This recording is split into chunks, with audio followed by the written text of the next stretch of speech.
Halo teman-teman semua, jumpa lagi bareng saya Daniel dalam catatan Daniel. Dan dalam video kali ini kita bakal membahas salah satu bank terbesar di Indonesia, yakni Bank Mandiri atau dengan kode BMRI. Nah, jadi dengan laba bersih yang mengalami pertumbuhan 1,3% secara year on year di 2024 dan prospek suku bunga yang diproyeksikan akan melandai, apakah BRMI ini masih menarik untuk dikoleksi di 2025? Yuk kita bahas. Yang pertama kita akan bahas terkait dengan kinerja BMRI. Nah, seperti yang kita tahu di 2025 ini relatif stabil dan atau ada tantangan gitu ya teman-teman. Yang pertama tentang pertumbuhan kredit. Nah, jadi secara pertumbuhan kredit dan likuiditas BRI ini mencatatkan pertumbuhan kredit 19,5% secara year on year atau melebihi target 16, sampai 18% gitu ya. Namun untuk 2025, Bank Mandiri tentu saja menargetkan pertumbuhan kredit yang terbilang melandai atau stabil di 10 sampai 12% secara year on year. Kemudian untuk loan to deposit ratio mencapai 98% di kuartal 4 2024 dan proyeksi 2025 masih di 90 sampai 95 yang mencerminkan upaya ini untuk menjaga keseimbangan likuiditas. Nah, kemudian terkait dengan net interest margin, teman-teman. Jadi di 2024 itu net interest marginnya mencapai 5,15%, sejalan dengan target manajemen di kisaran 5 sampai 5,3%. Kemudian untuk target NIM-nya atau NIM di 2025 ini 5 sampai 5,2%, yang mencerminkan stabilitas pendapatan bunga. Namun cost of fund-nya ini meningkat akibat kenaikan biaya deposito. Deposito yang tentunya simpanan berjangka ya, teman-teman. Kemudian yang ketiga ada cost of credit dan kualitas aset. Nah, secara cost of credit mencapai level terendah dalam sejarah 0,79 pada 2024 dan mencerminkan efisiensi dalam menjaga manajemen risiko kredit. Namun secara cost of credit 2025 diperkirakan naik ke level 1 sampai 1,2%. Artinya perbankan ini seperti Bank Mandiri mulai mengantisipasi potensi peningkatan risiko kredit. Jadi seperti itu teman-teman. Nah untuk NPL cenderung membaik di level 1,12% dari 1,19% di Q4 2023. Dan loan at risk-nya atau LAR-nya ini turun menjadi 6,76%.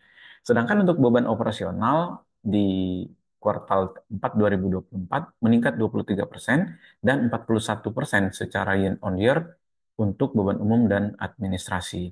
Nah, tentu ini menjadi perhatian karena efisiensi operasional perlu dijaga agar profitabilitas tetap optimal.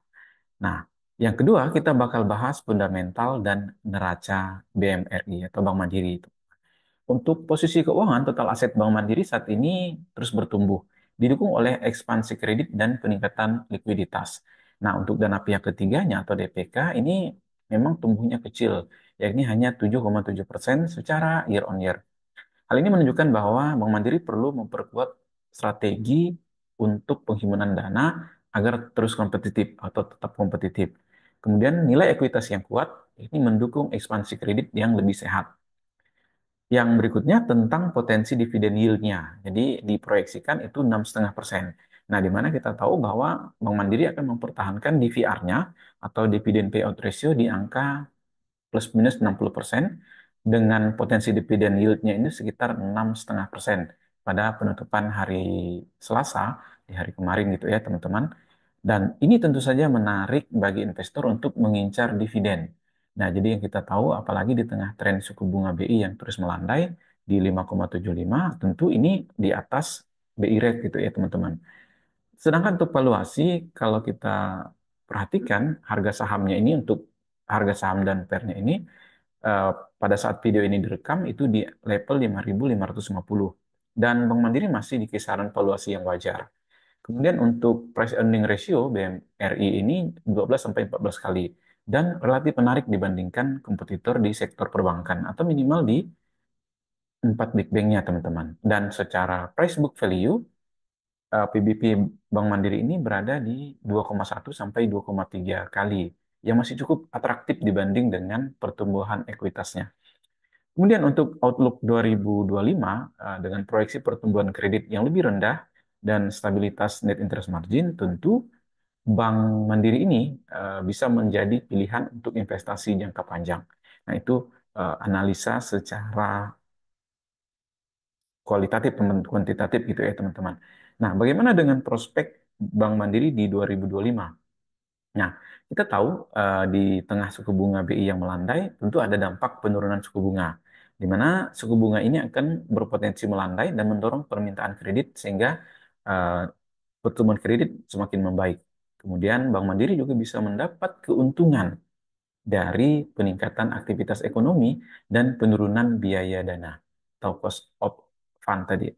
Namun margin bunga bisa sedikit tertekan sehingga efisiensi operasional menjadi kunci.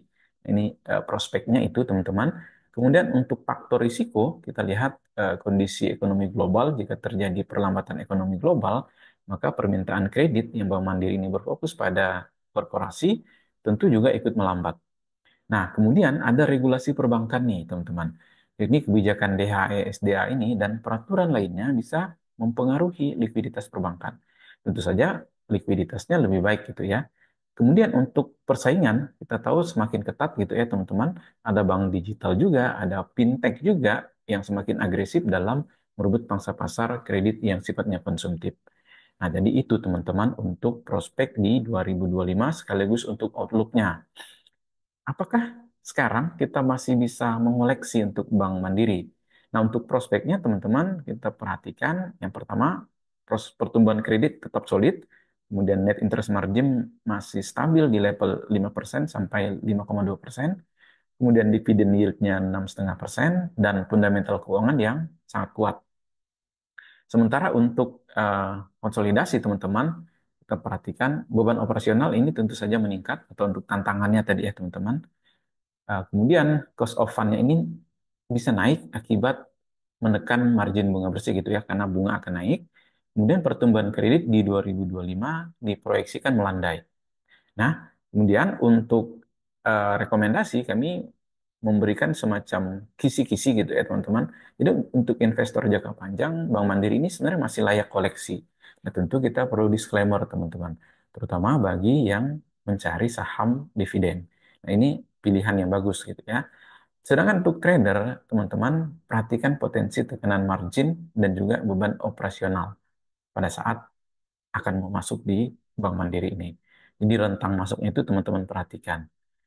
Nah, jadi seperti itu teman-teman pembahasan tentang Bank Mandiri. Jadi apakah teman-teman tertarik untuk mengoleksi saham Bank Mandiri?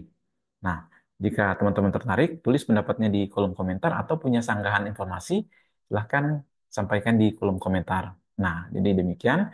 Jangan lupa untuk bantu like, share, dan subscribe channel catatan Daniel, biar nggak ketinggalan analisis saham lainnya. Oke, teman-teman, demikian. Sampai jumpa di video berikutnya. Salam satu frekuensi.